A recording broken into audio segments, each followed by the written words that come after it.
এই মুহূর্তের সবচেয়ে বড় খবরে নজর রাখবো। বেলডাঙ্গা মামলার তদন্তে এনআইএ স্বরাষ্ট্র মন্ত্রকের নির্দেশে তদন্তভার নিয়ে নিল এনআইএ জাতীয় তদন্তকারী সংস্থা।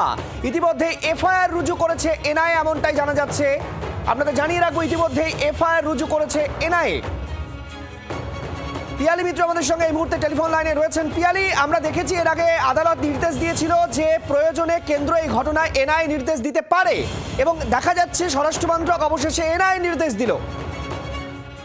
দেখো, কলকাতা হাইকোর্টে যখন মামলা হয়েছিল তখন কিন্তু একেবারেই যে নির্দেশ দেওয়া ছিল, যদি স্বরাষ্ট্র মন্ত্রক বা কেন্দ্র মনে করে তাহলে তারা এই মামলাতে তারা এনআইএ তদন্তের নির্দেশ দিতে পারে।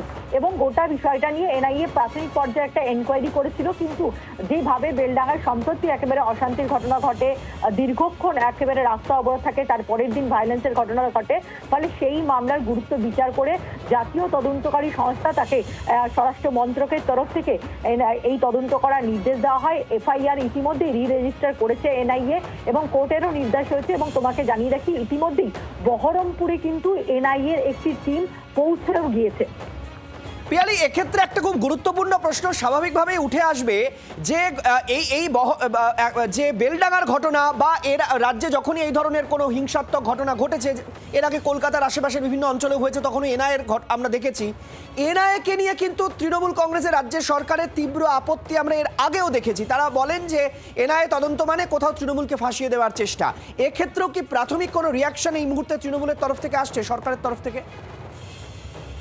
দেখো, তৃণমূল কংগ্রেসের কোনো প্রতিক্রিয়া এখনো পর্যন্ত পাওয়া যায়নি। আমরা অতীতে দেখেছিলাম যখন এনআইএ তদন্তের দাবি উঠেছে তখনই তৃণমূলের থেকেই অভিযোগটাই করা হয় যে এজেন্সিকে ব্যবহার করা হচ্ছে। কিন্তু এক্ষেত্রে কলকাতা হাইকোর্টের নির্দেশ ছিল যে যদি কেন্দ্র মনে করে তাহলে তারা কিন্তু এনআইএ তদন্ত দিতে পারে, এবং সেক্ষেত্রে এনআইএ তদন্তের নির্দেশ হয়েছে এবং ইতিমধ্যে একটি টিমও এনআইএ পৌঁছে গিয়েছে। ফলে সব মিলিয়ে এখনো পর্যন্ত তৃণমূল কংগ্রেসের কোনো প্রতিক্রিয়া পাওয়া যায়নি। নিশ্চিতভাবে তাদের প্রতিক্রিয়া পাওয়া যাবে আর কিছু সময়ের মধ্যে হয়তো।